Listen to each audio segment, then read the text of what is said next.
আমার কথা। আরো কিছুদিন তোমাদের সাথে থেকে যাব।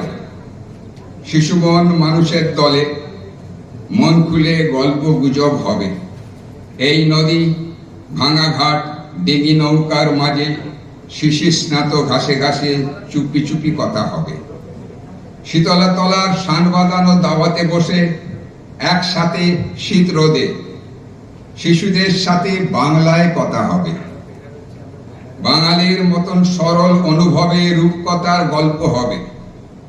বাঙালি মনের নরম গভীর আবেগে হই হই হাসি ঠাট্টায় কেটে যাবে দিন সব। আরো কিছুদিন তোমাদের মাঝে রয়ে যাব। আরো কিছুদিন তোমাদের সাথে থেকে যাব। এই মাঠ, এই নদী, এই সব জানা অজানা পাখিদের মাঝে শিশুদের সাথে নানান প্রশ্নের উত্তর খুঁজে ফিরে শিশু মন মানুষের গল্প গাথা লিখে যাব। আরো কিছুদিন তোমাদের হয়ে তোমাদের মাঝেই রয়ে যাব। নমস্কার।